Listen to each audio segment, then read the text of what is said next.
A gente tem uma coisa muito clara e muito objetiva, que nós somos representantes de empresários do setor de alimentação fora do lar. Então a missão da Brasel é tornar o ambiente de negócios dos representantes desse segmento melhores. Então esse é o nosso grande desafio.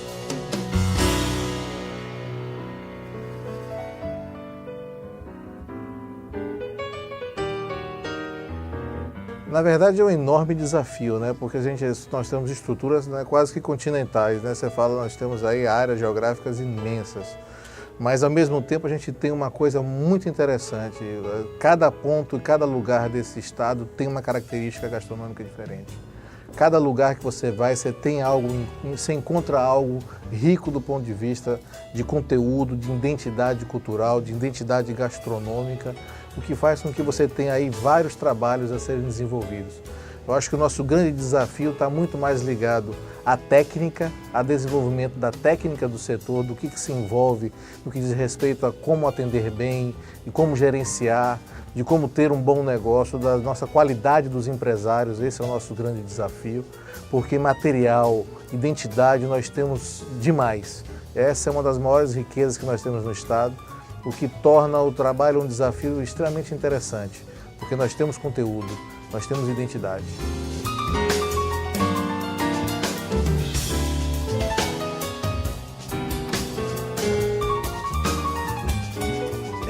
Você tem alguns componentes interessantes. O principal deles que a gente vê, nós temos uma coisa, absolutamente um dado direto matemático, é a renda. Nós temos realmente um estado muito pobre, nós temos pouco dinheiro circulando. Então se você pegar aí o que a gente brinca, são verdadeiras tribos que vão circulando de lugares em lugares em lugares, naquilo que é a moda, e que mantém, na medida que essa moda se esgota, esse público sai e mata aquele nicho. A gente avançou muito nos últimos 5 anos, mais ou menos, na Bahia nesse sentido, porque aí a renda melhorou um pouco e as coisas começaram a ter. Mas aí tem um outro componente também que é fundamental na minha visão, que é o componente de gestão empresarial.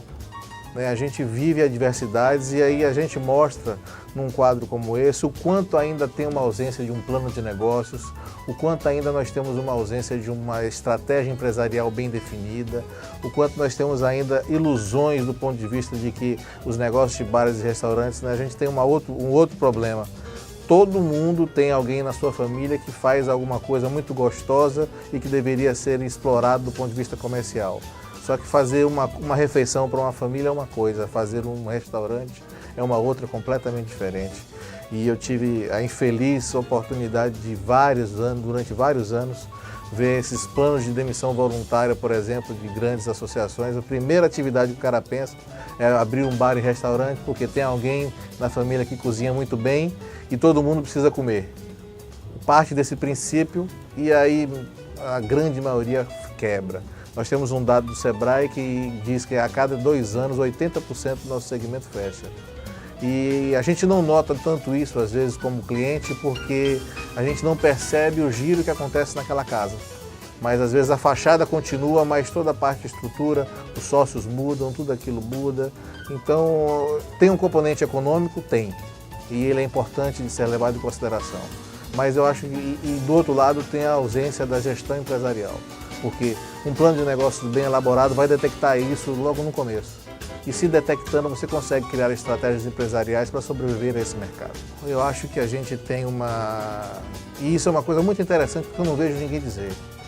Para ser muito sincero, nos últimos anos, por coisa de 2, 3 anos para cá, a grande maioria das pessoas que estão ligadas ao segmento de alimentação e bebida simplesmente não tem a coragem de realizar o prejuízo de fechar as portas e ir para casa. Mas a grande maioria gostaria de fazer isso. Você vê que muitos, numa conversa de canto, revelam que eu não fecho meu bar e meu restaurante porque eu não tenho o que fazer ou porque eu não tenho alternativa.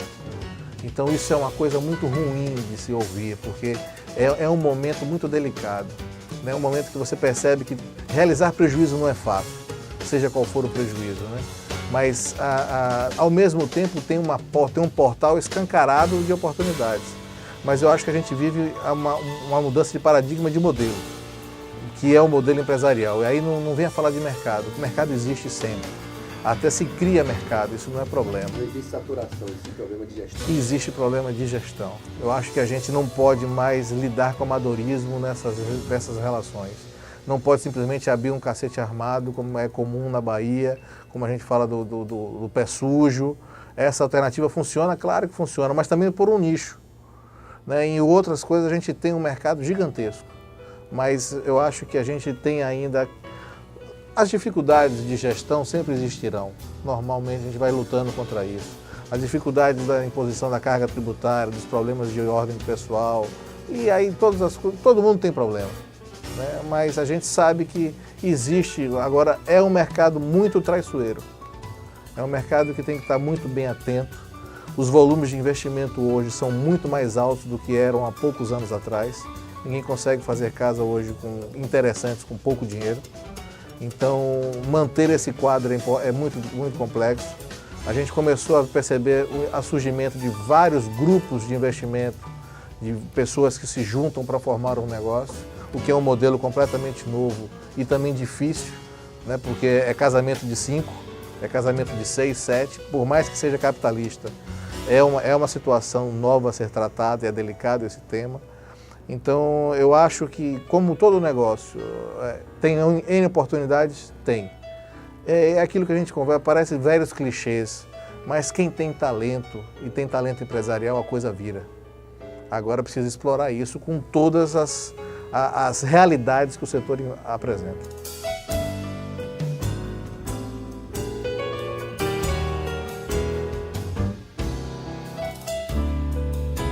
Primeiro são dois, né? Tem um como empresário, porque não continua empresário. O fato de ser presidente da entidade não me torna apenas presidente da entidade. E tem uma questão fundamental. Todo santo dia eu tenho que responder uma pergunta. Sou associado da Brasel, o que é que eu ganho com isso? Então, transformar um volume, uma entidade para uma resposta objetiva como essa é muito difícil. E às vezes muito delicado, porque você não consegue transformar isso numa coisa palpável. Não se dá mais para simplesmente falar de que a gente está discussando sobre as dificuldades do segmento, sobre aquelas coisas que são, digamos, mais ligadas à política, que é mais do que importante e mostra o quanto nós somos necessários nisso ainda. Mas eu tenho que responder objetivamente. Meu grande desejo como presidente da entidade como a Brasel é de fazer com que a cada dia o empresário identifique que ele está fazendo um negócio melhor por ser associado da Brasel. Mas isso é realmente uma construção muito, muito longa e a gente está aí na iminência de uma grande mudança. E eu acho que a gente vem aí com um pacotão importantíssimo que vai mudar a realidade do dia a dia da empresa, não mais esse discurso de defesa do segmento. A defesa do segmento também é um discurso, também é uma das missões. Mas eu preciso agora fazer com que ele compre melhor, com que ele se relacione melhor, com que ele pague menos imposto, que ele tenha mais mão de obra ofertada. Então isso de uma forma prática e pragmática a gente vai estar respondendo muito dentro em breve.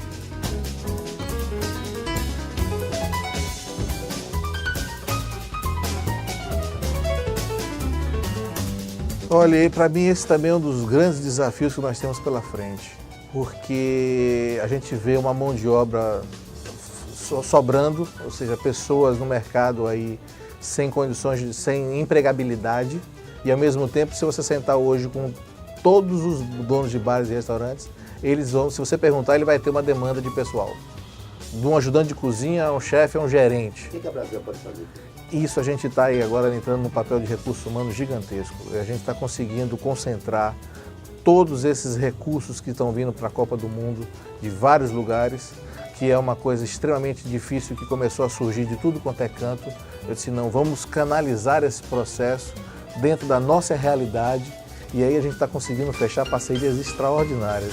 O segundo semestre realmente promete muito nesse processo, que a gente chegou a uma conclusão que é essa discussão do legado, qual é o legado, o que é que fica, o que é que não fica, como é que a coisa acontece. Nós chegamos a uma conclusão de que olha, o legado é excelência nos serviços de bares e restaurantes no estado da Bahia. E excelência se enxerga não só como um bom atendimento. A gente enxerga a excelência desde o empresário até a ponta lá embaixo. Então a gente vai atingir todas as áreas. numa coisa que a gente está chamando de centro de excelência. Então, a cada 4 meses, a cada um ano, você vai ter 4 ciclos de 3 meses de pessoas sendo capacitadas permanentemente dentro do nosso negócio, em todos os setores, de gestão empresarial, de atendimento, de cozinha e também das demandas naturais do mercado. Então, a gente não vai mais, que a gente sabe que eu não consigo tirar um garçom ou um atendente para ficar 120 horas, 160 horas fazendo um curso 6 meses. É impossível. E o pior, quando ele faz esse curso 6 meses num ambiente reservado, quando ele chega na realidade, ele cai de paraquedas e o resultado, ao invés de empregá-lo, eu desemprego. Porque ele chega cheio de vícios e manias de uma coisa que não existe mais. Então eu preciso tornar muito real essa vivência desse cara. Então eu preciso empregá-lo nas bases e preciso capacitá-lo o tempo inteiro. Aí eu vou conseguir a cada 3 meses tirar esse cara uma semana e capacitar ele. Alô, disso? Não.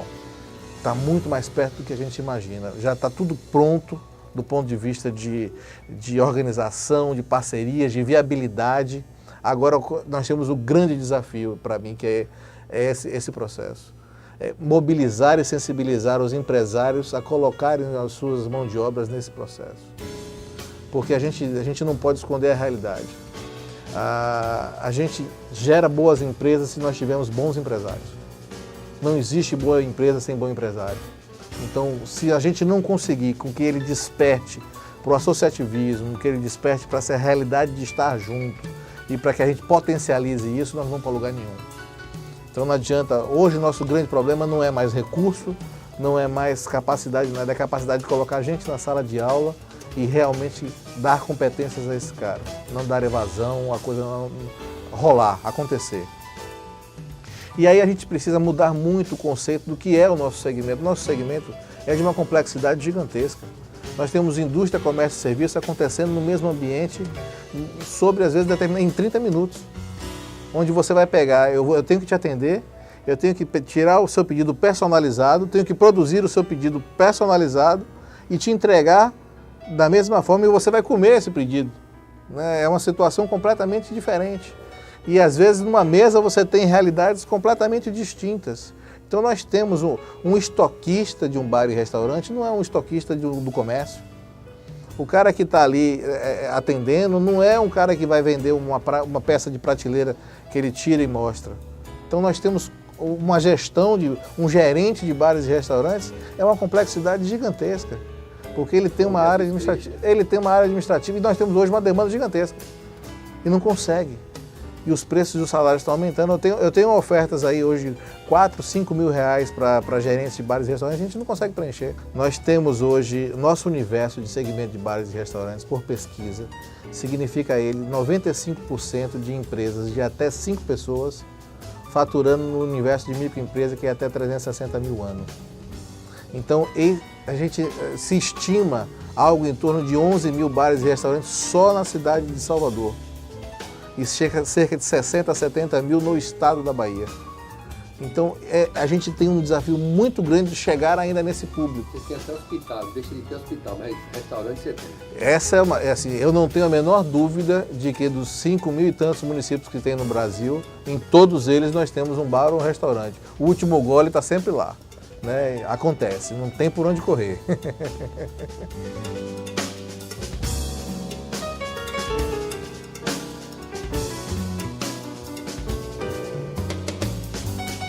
Essa é uma discussão muito nova, muito interessante, que para mim, os próximos anos, eu não tenho a menor dúvida. Daqui a 10, 15 anos, nós seremos a maior expressão econômica desse estado. Essa chamada economia criativa vai nos posicionar como segmento de bares e restaurantes num lugar extremamente louvável, que é aquilo que somos. Porque nós somos, como eu estava te falando, 95% a 98% de até 5 pessoas, então nós estamos falando de uma empregabilidade gigantesca. A nossa relação entre capital investido e trabalho, emprego gerado, é uma coisa absurda em relação aos grandes investimentos da indústria. A indústria investe alguns milhões para gerar 50, 60 empregos. A gente tem um dado que é absolutamente concreto, que é mais ou menos em torno de a cada 5 mil reais de faturamento de um restaurante, eu gero um emprego. Isso é um número extraordinário. Fora a relação de investimento, mas nem investimento. Ou seja, no ambiente onde eu faturo R$100 mil por mês, eu emprego 20 pessoas. Então, esse é um número extraordinário. Então, a gente vai colocar isso numa realidade numérica, com certeza vai mostrar que o nosso segmento tem uma potencialidade econômica expressiva que a gente hoje não se apropria dela. Hoje a gente não faz isso. Por exemplo, você tem um mecanismo interessante acontecendo nos shopping centers. Shopping center tem uma relação diferenciada com as lojas âncoras. Elas têm benesses que o empresário pequeno não tem. Só que a área de alimentação hoje responde por um faturamento muito maior do que as lojas âncoras. E nós não temos o tratamento de lojas âncoras em relação a isso. Por quê? Porque a gente não se senta junto e fala lá, meu companheiro, nós somos uma praça de alimentação, estamos aqui todos juntos e representamos um faturamento gigantesco do seu empreendimento, que é empreendimento imobiliário. O shopping center é um empreendimento imobiliário. E chego lá e falo, ó, nossa relação tem que mudar. Então, esses ganhos é aquilo que a gente vai começar a palpar. Então, eu acho que a economia criativa, o Estado da Bahia, tem tudo para ser um diferencial gigantesco nesse processo.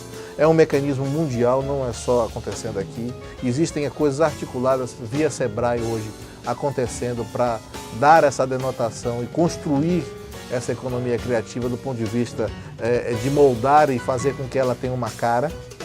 E eu tenho plena certeza de que a gente vai ser um expoente nessa economia. Olha, a gente tem, dentro da associação, tem vários caminhos a serem seguidos. A gente tem várias parcerias desse processo. Como prestação de serviço, nós teremos desde da possibilidade de encaminhamento para a elaboração de plano de negócios, que para mim é a Bíblia. Sem isso é um mergulho, né? É um mergulho completamente assim.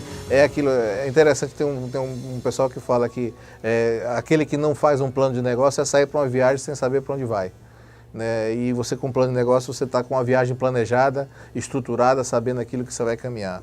É uma aventura, não deixa de ser, o risco não deixa de existir risco, mas deixa de existir a sua fragilidade em enfrentar o risco. Então esse é um dos mecanismos principais. E como serviço você tem lá, nós temos uma escola de gastronomia, nós temos hoje lá no Pelourinho, na sede da Brasel, uma cozinha que você pode fazer seus testes de cardápio, você pode fazer elaborações de cardápio com isso. Nós temos parceria com nutricionistas, arquitetos, todos o pessoal, porque a arquitetura de um bar e restaurante é diferente. Né? É mostrar o que é isso e a gente precisa desenvolver, inclusive, parcerias novas dentro do Estado. Porque nós estamos contratando muito projeto de fora. É um absurdo você fazer uma coisa dessa, pelo simples desconhecimento do que é um dia a dia de um bar e um restaurante. Né? Não é simples, porque não dá para você se preocupar apenas com um salão. Né? Tem toda uma história hoje aí que, se você não tiver uma estrutura para trás que te dê qualidade para atender bem aquele salão, você fica com um belo salão e com um péssimo serviço. E às vezes você fica amarrado num processo que simplesmente viabiliza seu negócio.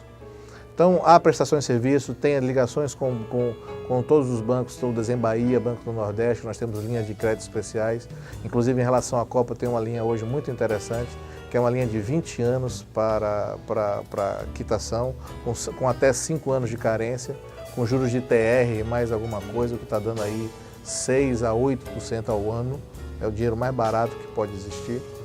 Então tem vários aspectos que podem ser tratados nisso, além de uma coisa para mim que é fundamental, a possibilidade de network, a possibilidade de você conversar com pessoas do segmento e entender qual é a sua, onde é que você está entrando, né? Essa possibilidade de dialogar.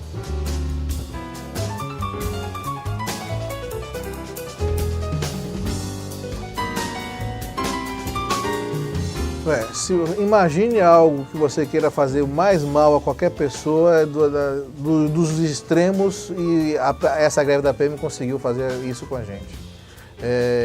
Desde o primeiro momento que essa coisa começou a ser deflagrada, a gente gritou por todos os lados de que, sem dúvida, nós éramos o segmento mais afetado desse processo.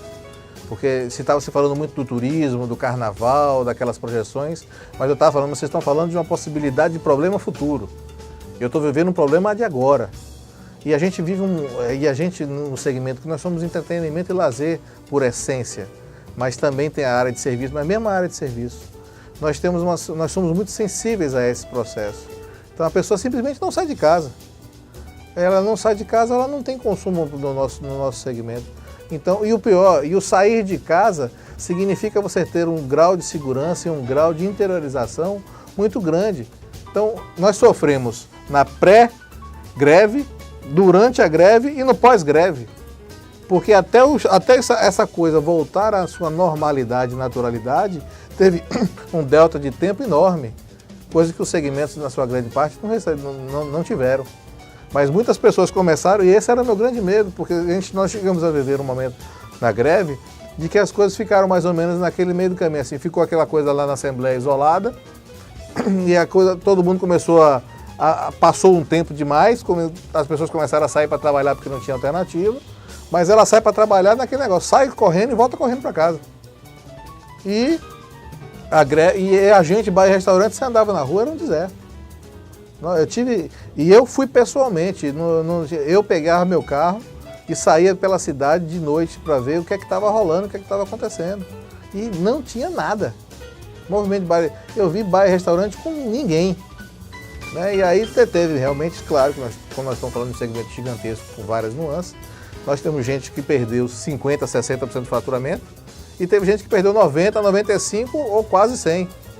Só que aí você fala, como a gente está falando de extremos muito grandes, você fala de 60% e 90%, o cara de 90% se deu mal. Né? O de 60% é uma catacumba do mesmo jeito. Arrebenta, imagina uma coisa que você tem hoje funcionando, 60% dela morre. E pior, como é que você recupera isso?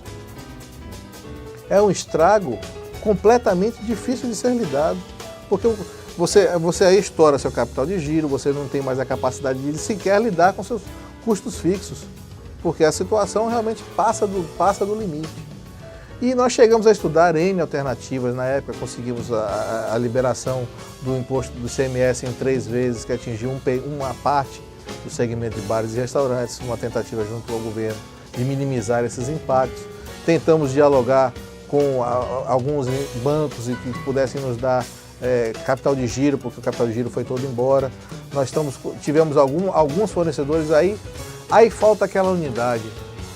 Se nós tivéssemos, que a gente também está projetado agora para o segundo semestre, uma central de compras e uma capacidade de união maior, nós teríamos com certeza relações muito mais fáceis de resolver. Resultado disso qual foi? As grandes estruturas que têm um relacionamento com o fornecedor diferenciado conseguiram pedalar, conseguiram jogar isso para frente, conseguiram administrar aos trancos e barrancos e com o custo do capital de giro que simplesmente sumiu, mas conseguiu sobreviver. E os pequenos, boa parte deles fecharam, trocaram de negócio ou estão aí com a dívida no pescoço, enfrentando problemas gigantescos, que é uma coisa que não se recupera em 1, 2 anos. Porque você perdeu um mês de faturamento, é um impacto gigantesco em qualquer negócio.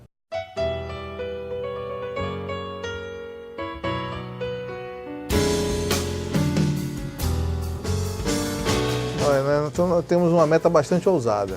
Né? A primeira delas, bem clara, nacionalmente. Nós estamos numa estrutura hoje que nós estamos em todos os estados do Brasil. Isso já é um diferencial gigantesco. Pouquíssimas entidades têm essa capilaridade que a Brasel conseguiu atingir hoje nacionalmente. E nós temos uma coisa muito clara, até 2015 nós temos que ser uma das 10 entidades empresariais mais influentes desse Brasil. Então isso é bem claro. E a gente tem, transformando isso numericamente, eu tenho até 2015 uma meta para chegar até no mínimo 132 cidades chamadas de turísticas no estado da Bahia. Eu preciso ter um núcleo da Brasel estabelecido e colocado lá. Em regiões separadas? São 13 regiões, utilizando a mesma metodologia que a Secretaria de Turismo utiliza. São 13 zonas que eles dividiram, isso dá 132 cidades no estado da Bahia. Hoje nós estamos em 20, o que também já é Nós somos hoje a Brasel mais interiorizada do Brasil. Nós precisamos chegar, dentro dessas metas, nós temos uma meta de que atingir no mínimo 6 mil associados. Eu preciso chegar nesse número. Com 6 mil associados na mão, dentro de uma estrutura de uma entidade empresarial séria, como se propõe a Brasel a ser, legítima e conhecedora das suas demandas, aí a gente senta em qualquer ambiente para conversar com naturalidade, e impondo aquilo que é necessário a gente reconhecer e recolocar, que nada mais é de um patrimônio nosso que simplesmente está espalhado. Né? A gente precisa aprender, empresário tem uma dificuldade muito grande de dividir e partilhar as coisas. Partilhar somente informação, por exemplo, já é extremamente difícil, complexo, porque ninguém fala a verdade, ninguém quer dar, ninguém fala sobre o seu negócio. E todo mundo, quando fala do seu negócio está muito bem. E a gente sabe que, na verdade, não é nada disso que está rolando. E quando as câmeras saem, os holofotes se apagam, aí a conversa começa, o choro começa a emergir, e aí você vê o grande problema rolando, né? Então, eu acho que, naturalmente, pela expressão numérica que a gente está buscando atingir, pela questão da economia criativa, pelo posicionamento, pelo grau de importância social que nós temos, e se nós conseguimos começar a ter essa visão de todo, essa visão de união, automaticamente o processo político vai se tornar mais fácil, automaticamente o processo político vai se tornar mais normal dentro desse segmento, né? Não tenha dúvida que a gente tem uma capacidade, se hoje nós simplesmente pegarmos os nossos associados e conseguíssemos conversar, fazer com que o proprietário ou o gerente, mas na grande figura do seu proprietário, conversar com os políticos que frequentam os nossos bares e restaurantes, nós já estaríamos aí dando passos gigantescos nessa área, porque todos eles frequentam nossos bares e restaurantes. E aí a gente tem um outro processo que infelizmente é uma pura verdade, que eu não gosto da expressão, mas assumo ela como um mantra e infelizmente como uma realidade absoluta do processo, e que aí entra muito a questão política, que a gente sofreu muito em alguns momentos disso, vem sofrendo. Legislação absurda em torno do nosso segmento surge a cada minuto. Esse é um trabalho que não aparece muito. Tudo que você possa imaginar. Esse ano nós já fizemos articulações só na Câmara dos Vereadores em torno de 6 a 8 projetos que atingiam diretamente, só para você ter uma ideia, um deles que era proibir a venda de bebidas alcoólicas ou o funcionamento de bares e restaurantes a 500 metros de qualquer escola. Isso atingia 80% do nosso segmento. Uma lei dessa aprovada, no outro dia 80% estava fechado, porque não podia mais operar pelo simples fato de ser bar e restaurante. Quando você já tem uma legislação que me proíbe vender a menor, o que é que eu preciso? Fiscalização. Eu preciso de um processo muito mais coerente, né? Então, voltando à máxima, tem uma máxima que é terrível, pura verdade, que é a bendita desgraça que nos une. Na hora que a merda acontece federal, aí todo mundo chega junto. Aí a coisa se junta, aí todo mundo lá, agora é a hora. Aí todo mundo pergunta, pô, a Brasel não faz nada, ninguém faz nada, quem é que aparece para fazer? Né? Quando a gente poderia estar evitando muitas dessas coisas. E nessa linha de projetos, então, é impressionante a capacidade e o pior, na sua grande maioria, são projetos de um artigo, que simplesmente taxam um processo ali e se esgota completamente. Então, e esse trabalho não aparece, porque não dá também para você ficar divulgando por aí que você conseguiu pegar um projeto desse completamente insano e engavetar o projeto. Então fica uma relação muito, muito complexa. O que a gente precisa? Proatividade. Né? A gente precisa de representatividade. Tendo representatividade lá na política, eu acho que a gente vai ter caminhos muito mais simples e simplesmente essas coisas não vão aparecer. Ou terão mecanismos de proteção maiores aos nossos segmentos.